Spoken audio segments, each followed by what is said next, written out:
और इसने बहुत बड़ा योगदान किया था, इसको हमको ध्यान में रखना चाहिए। यह मैं ये मानता हूँ कि यह जो लड़ाई थी इसमें इंस्पिरेशन, वैलर का एक यूनिक मिश्रण था। इंस्पिरेशन के साथ जिस विपरीत परिस्थिति में जब मेंटली आदमी थक हारा हुआ महसूस करता है, वहां से उठ करके वैलर के आधार पर विजय हासिल करना ये बहुत बड़ी बात है। और मैं ये इसलिए कह रहा हूं क्योंकि आप सब लोग तो बड़े सीनियर डेकोरेटेड ऑफिसर्स हैं, you know better than me, but it becomes my prime responsibility to reiterate on such forums time and again that Pakistan was in a very advantageous position. वो हाइट पर था और हाइट के साथ साथ वो strategic position पर पोजीशन ले चुका था और लगभग 90 डिग्री की हाइट सीधे थी। इस 90 डिग्री की हाइट को चढ़ना कोई आसान खेल नहीं था, और आसान खेल क्या, उस भवन में वहां खड़ा होना भी मुश्किल था। ऐसी परिस्थिति में हमारे जांबाज फौज ने अपने स्ट्रेटेजी के साथ साथ अपने वैलर के माध्यम से वहां विजय हासिल की और शायद 26 दिन 2 मंथ्स मोर देन 2 मंथ्स इस लड़ाई में हम लोगों ने जो लड़ाई लड़ी, ये this was the toughest battle on the highest mountain, a range of 14,000 feet to 16,000 feet. It was the toughest. और इसके साथ साथ आप ये भी ध्यान में लीजिए कि -10 डिग्री टेम्परेचर में हम लोगों ने इस लड़ाई को जीत हासिल की। मैं ये महसूस करता हूं कि आने वाले समय में हमें, हमारी जनरेशन इस बात को याद रखेगी कि हमारे बॉर्डर की सिक्योरिटी और हमारी सिक्योरिटी, इस देश की सिक्योरिटी किस तरीके से हमारी फौज ने, हमारे सोल्जर्स ने, हमारे ऑफिसर्स ने अपने जान को जोखिम में डाल करके किया है। भारत सदा उनको याद करता रहेगा, यह मैं बोलना चाहता हूं। हम तो इसको हर साल मनाते ही हैं, लेकिन हाँ, हम इस बात को भी आपको याद दिलाना चाहते हैं कि जब ये लड़ाई फौज बॉर्डर पर लड़ रही थी तो पॉलिटिकल लीडरशिप इंटरनेशनल एरिना पर लड़ रही थी, और उसमें भी बहुत सही और तगड़ा संदेश दिया। आपको याद होगा कि नवाज शरीफ साहब बिल क्लिंटन के पास गए, उन्होंने कहा कि इंटरवेंशन करो, इसके बीच में बीच बिचाव होना चाहिए।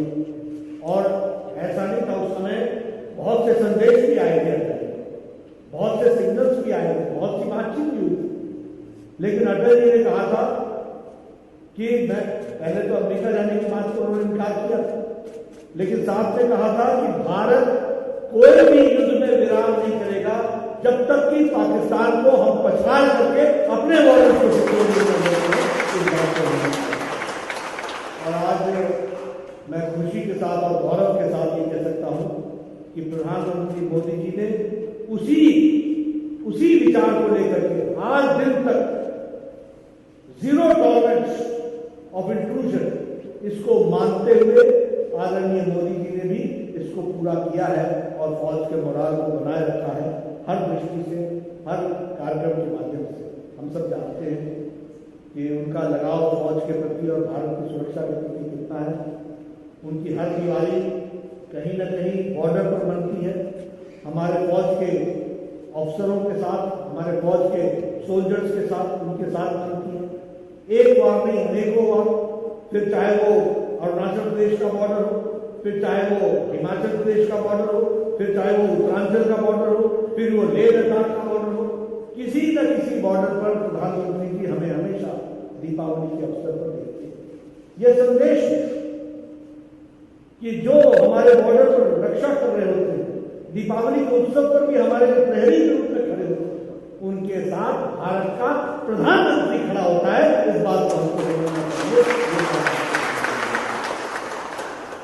अभी भी हमने देखा कि ये जो लद्दाख स्टैंड ऑफ है, इसमें प्रधानमंत्री जी खुद थे, उन्होंने सारा दिन लगाया, मीटिंग्स भी ली, हमारे फौजी भाइयों के साथ उनकी हौसला अफजाई भी की, और साथ ही साथ जो हमारे घायल सेनानी थे उनका भी हालचाल पूछते हुए, यानी भारत का प्रधानमंत्री यानी 130 करोड़ देश उनके नेतृत्व में फौज के साथ खड़ा है, इस बात का संदेश उसमें से जाता है। मैं आप सबसे ये जरूर कहना चाहूंगा कि जहां तक फौज का सवाल है, प्राइम मिनिस्टर के एजेंडा में it is on the defence is on focus, और डिफेंस को उन्होंने हमेशा फोकस में रखा है। आप देखिए 40 साल से OROP का विषय चल रहा है, सबने इसके साथ राजनीति। एक हमारे वित्त मंत्री आए, उन्होंने 5,000 करोड़ रुपए टोकन मनी देकर के 500 करोड़ रुपए रख करके, और उन्होंने OROP की बातचीत शुरू की, और उसमें कुछ नहीं है। लेकिन आप लोगों ने प्रधानमंत्री जी को 2014 में भरपूर समर्थन दिया, और हम ये गौरव के साथ कह सकते हैं कि OROP को पूरा का पूरा मानने का काम प्रधानमंत्री मोदी जी ने किया, और 30,000 करोड़ रुपए देकर सारे कोई भी केस वापस नहीं रहा, इस तरीके की व्यवस्था की। आपको पता है आज के दिन विजय कारगिल दिवस है, मैं कुछ कहना नहीं चाहता, लेकिन हाँ, एक हमारे भारत के डिफेंस मिनिस्टर हुए जिन्होंने पार्लियामेंट में कहा कि as far as infrastructure is concerned we are lagging behind. हमारे UPA की सरकार के दौरान एंटोनी साहब ने कहा we are lagging behind, and you see defence is not a situation where one day you can do everything, we should know the reality, और reality में हम पीछे हैं। और आपको मालूम है कि स्कैंडल्स पे स्कैंडल्स होते चले गए, परचेजेस नहीं हुए, न पॉलिटिकल विल था और न ही कोई वो एक्यूमेंट था कि उसको कर सके। लेकिन आज हम ये गौरव के साथ कह सकते हैं कि प्रधानमंत्री मोदी जी के आने के बाद 36 राफेल फाइटर्स आ गए, उनकी व्यवस्था हो गई, 28 अपैचे हेलीकॉप्टर्स आ गए, उसी तरीके से 15 चिनूक चॉपर्स आ गए, टेस्टिंग हो गई एंटी सैटेलाइट्स की, और इंडिजिनस बुलेट प्रूफ जैकेट अब भारत में पैदा हो रहे हैं और भारत एक्सपोर्ट कर रहा है। यह बदलती तस्वीर का नतीजा है। उसी तरीके से इनहैंस हमारे मार्टियर्स के वॉर्ड्स को स्कॉलरशिप किया गया, यानी हर तरीके से चिंता की गई कि फौज को फोकस में रख करके जो हमारे प्रहरी हैं, जो हम यहाँ पर आज स्वाधीनता में अपनी सांस ले रहे हैं और आजादी से जीवन बसर कर रहे हैं, इसका कारण है कि हमारी फौज जहां कोस्टल बेल्ट को पूरा का पूरा रक्षा कर रही है, वहीं ऊपरी भाग को भी और सारे तरफ से इसकी रक्षा कर रही है, बॉर्डर की रक्षा कर रही है, तभी यह संभव हो पाया है। यह हम आपके साथ शेयर करना चाहते हैं। इसी के साथ साथ मैं यह भी आपको बताना चाहता हूं कि UPA के टाइम में लगभग 72 प्रोजेक्ट्स बॉर्डर के लिए और किसी पर काम नहीं हुआ था। आज मैं बड़े गौरव के साथ कह सकता हूं कि all 72 projects are nearly completion, nearly completion. ये हमारे कई लोगों को, विरोधियों को डर, दूसरे देशों को चिंता क्यों होती है? क्योंकि बॉर्डर रोड सारे कंप्लीट हो गए, सारे टनल्स बन गए, सारे ब्रिजेस बन गए। अब हम दिनों में, मतलब चंद घंटों में सारे का सारे सामग्री फौज की पहुंचा सकते हैं, यह व्यवस्था की गई है। और प्रोजेक्ट लगभग 2008 से लेकर 2014 के बीच में 3,610 किलोमीटर की सड़कें बनी, और 2014 से लेकर के 2020 तक 4,764 roads have been completed, where पूरी की पूरी आर्मी अपनी मशीनरी के साथ उस बॉर्डर के माध्यम से एकदम बॉर्डर पर पहुंच सकती है, यह व्यवस्था की गई है। तो यह प्रधानमंत्री जी की सोच है, जिसके कारण ये सब हो पाया है। और आज भारत की फौज आप जानते हैं, one of the best armed forces in the world, इस तरीके का हम मानते हैं। आज शौर्य दिवस पर हम एक ही बात कहना चाहेंगे कि भारतीय जनता पार्टी का एक एक कार्यकर्ता देश के प्रति समर्पित है। देश सबसे पहला है, top on the agenda, nation first.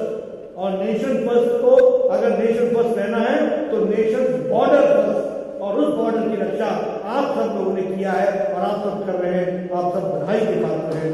विजय दिवस के अवसर पर मैं आप सबको शुभकामनाएं देता हूँ, बधाई इस तरीके से देता हूँ कि हम लोग फिर से रीइंफोर्स होकर के, ताकत लेकर के अपनी जनता के बीच में इन बातों को रखें, ताकि उनकी भी हौसला अफजाई हो, उनके समझ में आए कि आज देश कितना मजबूत मोदी जी के नेतृत्व में है और दुश्मन के लिए हम पूरी तरीके से तैयार हैं, हर तरीके से तैयार हैं। ये हमारा मनोबल है, इसको हमको ध्यान में रखना चाहिए। आप सब लोग आज के दिन एकत्र आए, इन विपरीत परिस्थितियों में भी आपने इस कार्यक्रम में शामिल हुए, आपका बहुत बहुत धन्यवाद। नमस्कार।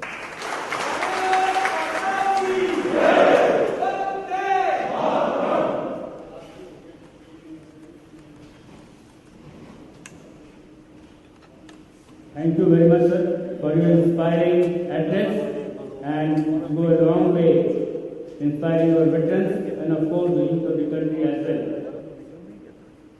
Now I request Veteran Warrant Officer Manoj Kumar, Air Force, to give a vote of thanks.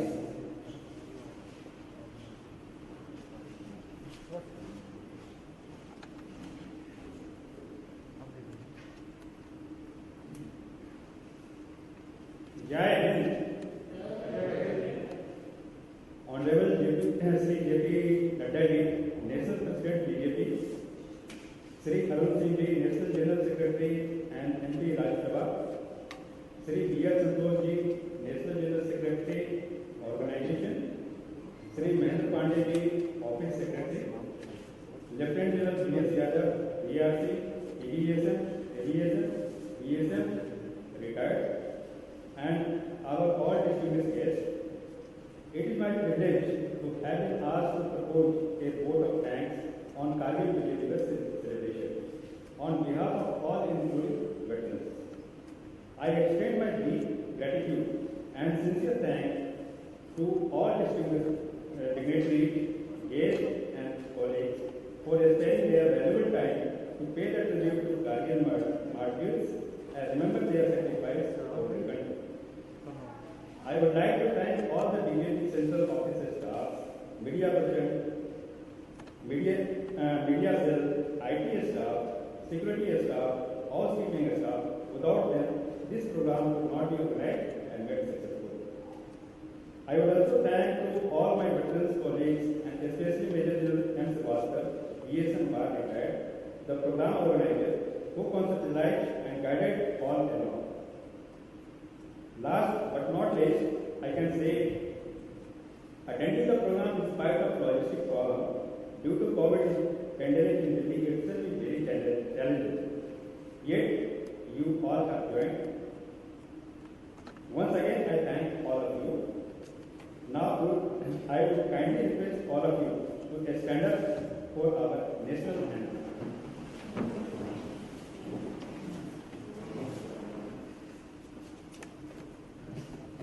जनगण अधिनायक जय हे भारत भाग्य विधाता, पंजाब सिंध गुजरात मराठा द्राविड़ उत्कल बंगा, विंध्य हिमाचल यमुना गंगा उच्चल जलधि तरंगा, तब शुभ नामे जागे, तब शुभ आशीष मांगे, गाहे तब जय गाथा, जन गण मंगलदायक जय हे भारत भाग्य विधाता, जय हे जय हे जय हे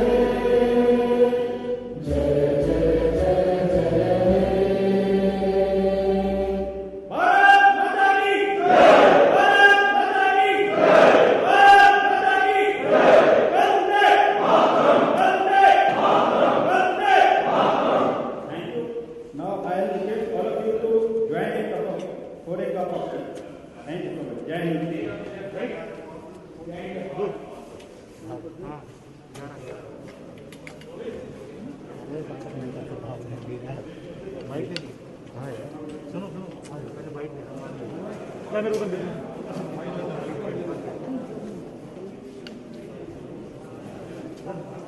दो का एक निकाल लो, वाला